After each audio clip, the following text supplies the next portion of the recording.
Welcome back to the broadcast. Our next guest right here is based in Breckenridge, Colorado, and that just happens to be where the U.S. Olympic teams are prepping for Sochi, right? They are. This is author Christy Rost, and she joins us now in our Sub-Zero Wolf Bentwood kitchen. This is your first time back in our newer kitchen, in the new kitchen. This is the third broadcast kitchen I've been in. And it's the best yet. It's the best yet. I love it. Well, thanks for having me, Lisa. Sure. We love when you're here visiting with us. Oh, you are making this quintessential winter dish. This is beef Burgundy, or in its French version, beef bourguignon. Beef bourguignon. And it is very quintessential winter. And you know, with the Olympics coming up and all, I thought, wow, we should be doing something that is easy to make, sits on the stove, and you can just, you know, go and get a big heaping bowl. Dishes that you can just, you mix it up and then you leave it, and it gets better even It's even better the next day, you know. So what I've done is brown the beef in here, and the key is to really brown the beef. A lot of people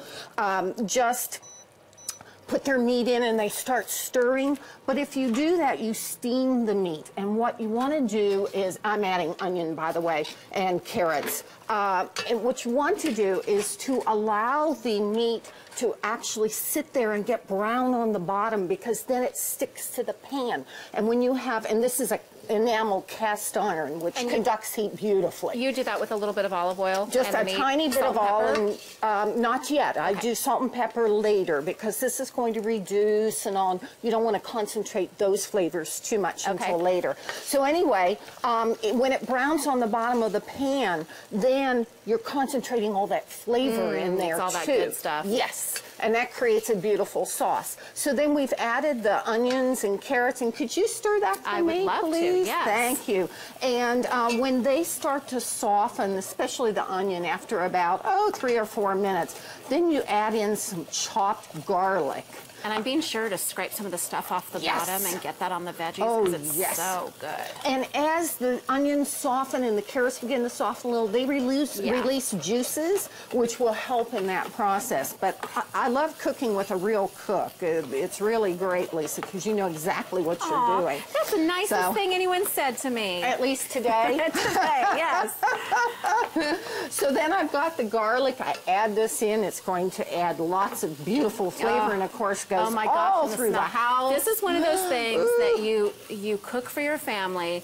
You get it going early, and it simmers on the stovetop, and it smells so good. Your entire house. And the longer it simmers, the more the sauce becomes real savory and all. Now, of course, what makes it really great is a nice wine, and you never use anything you wouldn't drink when it comes to wine. And this is, do you want like a real full-bodied? Is this a Cabernet? This is Merlot. This is a Merlot, but a Cab works very, very nicely. Did you do almost the whole bottle?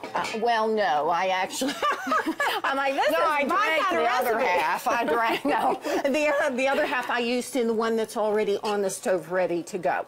And then I'm going to add in some beef stock as well. If you don't have homemade stock, just use canned broth.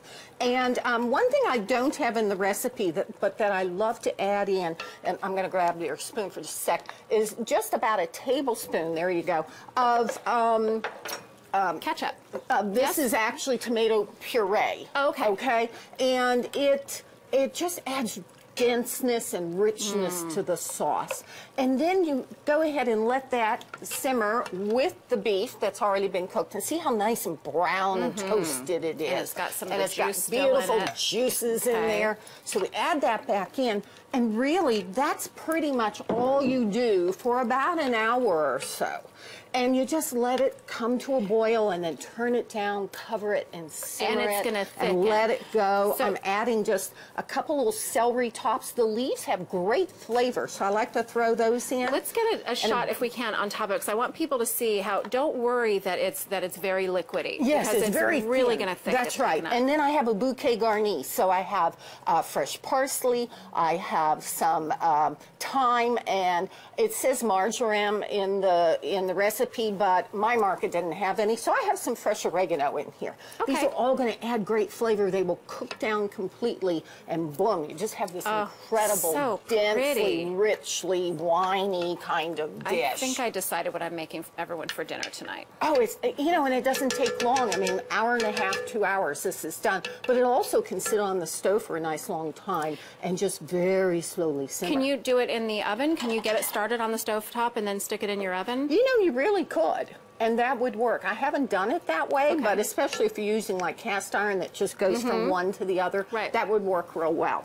So then at the very end, about 20 minutes before it's done, I add in some little tiny red potatoes. And I noticed you took the skin off just the middle of them. I did. Yeah, it looks pretty, and it absorbs the flavors of the sauce real nicely. Oh my gosh, this is so delicious. I'm going to taste this, and Christy's going to stick around and share more Winter Olympic recipes our next hour. This kind of thing would really stick to the bones on those athletes, wouldn't it? Oh boy, this would be great. So good. When you come back in from skiing or competing. I'll use it as an excuse just because it's sometimes cold outside here. Yes, right. Okay, to get the recipe made here today, you can log on our website. It's thebroadcasttv.com. Click on today's links. Coming up next, we're meeting a young North Texas entrepreneur whose big idea is really starting to take off. Meet her and see how she's contained a party in a box. Stay with us. Ooh, yum.